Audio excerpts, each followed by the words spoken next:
El silencio es un engaño. Es un vacío que la oscuridad siempre está dispuesta a llenar. Si pudieran escuchar lo que yo he escuchado, si pudieran sentir el frío que emana de aquellas bobinas de cinta magnética grabadas hace casi medio siglo, entenderían que hay horrores que no se narran, sino que se documentan, se miden, se graban para la posteridad como una advertencia fúnebre. Esta es la historia de la 67ª y última sesión.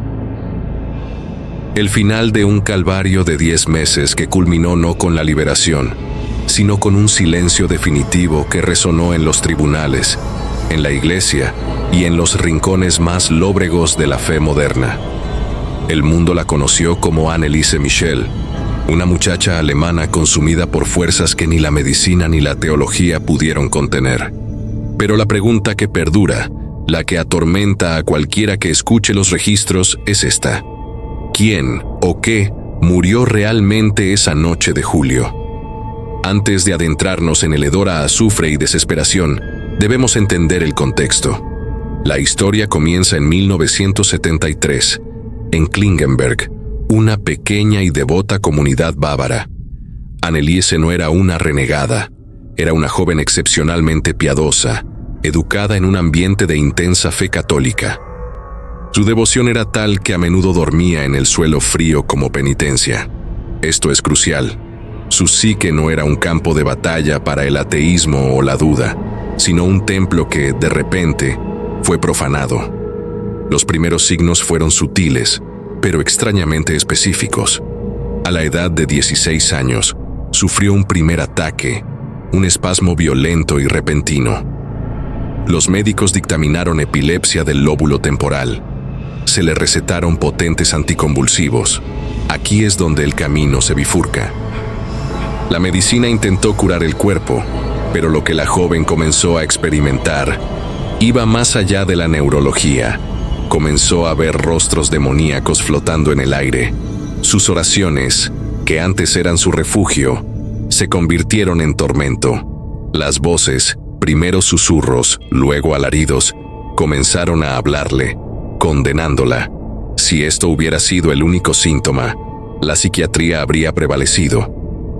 Pero la posesión, si es que eso era, tenía un repertorio mucho más oscuro y físico. Un repertorio que desafiaba toda explicación racional. El cambio de comportamiento fue dramático. Desarrolló una profunda intolerancia a cualquier objeto sagrado. Las cruces le quemaban la piel. Si intentaba beber agua bendita, la vomitaba violentamente. Su alimentación se redujo drásticamente. Pero lo que realmente aterrorizó a sus padres, y lo que finalmente forzó la intervención de la iglesia, fue la escalada de la violencia y la blasfemia. Anneliese empezó a destrozar crucifijos, a morder y comer carbón, a lamer su propia orina del suelo. Los ataques de rabia la dejaban encadenada a la cama, un ser que ya no parecía humano, emitiendo gruñidos guturales que resonaban con una autoridad ajena, una voz profunda y rasposa que no pertenecía a una joven de 20 años. Después de 5 años de medicación, de tratamientos psiquiátricos fallidos que solo la dejaban en un estado catatónico y sin mejoría alguna, sus padres tomaron una decisión desesperada. La ciencia había fallado, solo quedaba un recurso: el rito antiguo. En 1975, los padres de Anneliese, desesperados, recurrieron a la diócesis de Würzburg. La Iglesia Católica, cautelosa y escéptica en la era post-Vaticano II, rechazó inicialmente la petición. Los obispos son conscientes de que el 99% de los casos reportados son patología mental. Pero los sacerdotes que conocían a Anneliese, específicamente el padre Ernst Alt y el padre Arnold Renz, atestiguaron la evidencia. Vieron los estigmas en su cuerpo, las lenguas que hablaba, incluido un perfecto arameo y latín, y la fuerza inhumana que exhibía. Finalmente, el obispo Joseph Stangl concedió la autorización para un exorcismo según el Rituale Romanum de 1614, la forma más estricta y arcaica. Esta decisión no fue tomada a la ligera. Se sabía que este rito, especialmente en un caso tan avanzado, llevaría a la joven al límite de la existencia. Y así, en septiembre de 1975, comenzó el infierno metódico. Aquí llegamos al núcleo de la documentación: las grabaciones. Por insistencia de los sacerdotes, se grabaron las 67 sesiones de exorcismo. Estas cintas no son una leyenda urbana, son evidencia forense, un registro sonoro del terror absoluto que se ha conservado en archivos. Si se escucha con atención, se escucha la voz de una chica, la voz de los sacerdotes que rezan en latín, y se escucha una tercera voz, o más bien, múltiples voces, rugiendo, aullando y revelando nombres. Estas entidades afirmaban ser demonios de alto rango: Lucifer, Caín, Judas Iscariote, Nerón y hasta un sacerdote condenado del siglo XVI. Su objetivo no era solo poseer a Anneliese, sino enviar un mensaje de desesperación al mundo moderno, advirtiendo sobre la decadencia moral de la Iglesia y la inminente condenación. El diálogo en las cintas es espeluznante. Los demonios se burlaban de la Eucaristía, maldecían a la Virgen María y, lo más perturbador, describían con detalle el infierno. En una de las sesiones más infames, una de las voces, identificada como Nerón, se queja de que el infierno es siempre el mismo: un fuego frío, eterno y la peste de la desesperación. Pero las voces también hablaban a través de Anneliese, no de ella. Cuando los demonios se retiraban momentáneamente, la verdadera Anneliese, débil y agonizante, rogaba por ayuda, pidiendo que la liberaran de la prisión de su propio cuerpo.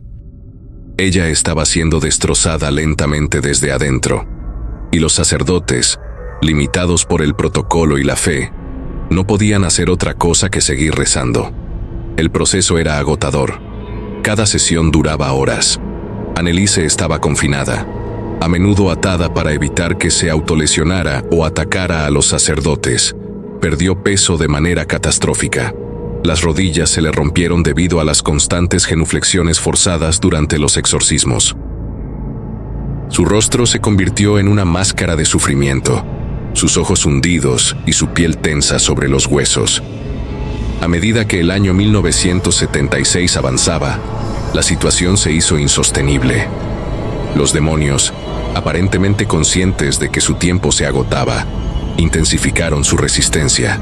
El cuerpo de Anneliese, no entrenado para un combate espiritual de esta magnitud, simplemente se estaba rindiendo. A principios de julio, ya no podía caminar. Sufrió neumonía debido a su debilidad extrema, y la deshidratación era severa. Y así llegamos a la noche del 30 de junio de 1976, la 67ª sesión. Los registros de esa noche son fragmentarios y desgarradores. Anneliese se negó a comer o beber, convencida de que los demonios le prohibían nutrir el cuerpo que le servía de receptáculo. Apenas podía mover sus miembros. En un momento de relativa lucidez, le rogó al padre Renz: «Rueguen por mí, padre. Necesito ayuda. Temo morir». Luego, la voz volvió, profunda y gutural, profiriendo amenazas contra los sacerdotes. El padre Alt y el padre Renz intentaron obligarla a beber líquidos para combatir la deshidratación. Ella se resistió con una fuerza que desmentía su estado esquelético. En las grabaciones, se escuchan los esfuerzos tensos, las súplicas en latín mezcladas con los alaridos de dolor y las maldiciones. Al final de esa sesión, la última documentada, Anneliese estaba completamente inmovilizada, incapaz de hablar coherentemente por sí misma. Su última palabra conocida, dirigida a su madre, fue un susurro de profundo agotamiento: «Madre, tengo miedo». A la mañana siguiente, 1 de julio de 1976, Anneliese Michel murió en su cama.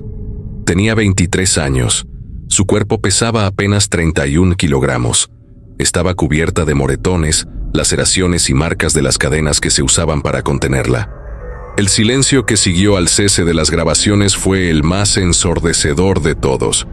El exorcismo había terminado, pero la pesadilla estaba a punto de comenzar para los vivos. La muerte de Anneliese Michel conmocionó a Alemania, y no solo por la naturaleza macabra de su deceso. La fiscalía consideró que su muerte no era un misterio teológico, sino un crimen. Los padres y los dos sacerdotes, Ernst Alt y Arnold Renz, fueron acusados de homicidio por negligencia. El juicio, que tuvo lugar en 1978, se convirtió en un circo mediático, enfrentando la fe contra la ley, la teología contra la medicina forense. La principal evidencia presentada por la fiscalía fue el estado deplorable del cuerpo y, paradójicamente, las grabaciones de las sesiones.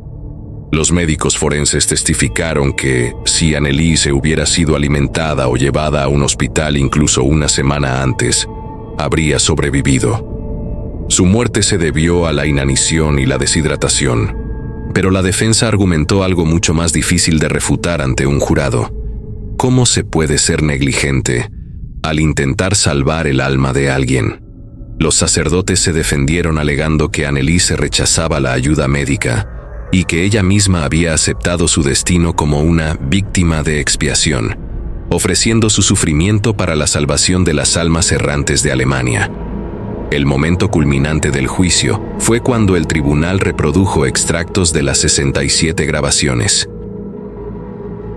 Escuchar los rugidos demoníacos, el latín perfecto y las descripciones del infierno aterrorizó e hipnotizó a los presentes. El sonido era tan crudo, tan lleno de maldad palpable, que el jurado se vio obligado a considerar la posibilidad de que, si bien la negligencia física era evidente, la causa raíz era un fenómeno que escapaba a su jurisdicción. El veredicto final fue un compromiso moral y legal.